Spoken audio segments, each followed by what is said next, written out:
Friends இன்றைக்கி நாம் பார்க்க போகிறது வந்து பார்த்திங்கன்னா எஸ்எஸ் பிரைடட் ஓஸு. இது எல்பிஜி ஓஸு. இந்த எல்பிஜி ஓஸு நார்மலாக நம்ம வீட்டில் பார்த்தீங்கன்னு வச்சுக்கோங்க, லெதர் டைப்பில் இருக்கும். ஸோ அதில் 2 கேட்டகரி இருக்குது. ஸ்ட்ராங் ஒன்று, லைட் ஸ்ட்ராங் ஒன்று இருக்குது.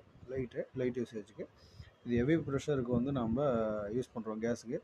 இது வந்து எஸ்எஸ் எதுக்கு யூஸ் பண்ணுறோன்னா, மேலே வந்து பக்கம் வந்து வெல்டிங் நடக்குது. அதோட ஸ்பார்க் வந்து மேலே பட்டு ஏன்னா ஓஸில் வந்து விபரீதம் சொல்கிறதுக்காக இது சேஃப்டிக்காக இந்த எஸ்எஸ் பிரைடர் மேலே கவர் பண்ணி கொடுத்துருக்கோம்.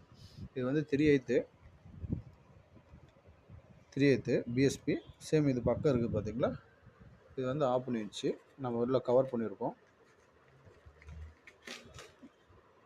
ஆஃப் பண்ணி வச்சது இது பிஎஸ்சி சேம் இதே தான். இது வந்து இந்த மாதிரி பிரைடட் போடுறதுனால என்ன யூஸ்னால், இந்த மாதிரி ஹீட் ரெசிஸ்டன்ஸை தாங்கிறதுக்காக பயன்படுத்துது. ஸ்பார்க் பட்டு டேமேஜ் ஆகாததுக்காக நம்ம பெரிய விளைவுகளை தவிர்க்கிறதுக்காக இதை பயன்படுத்துகிறோம். கம்பெனிக்கு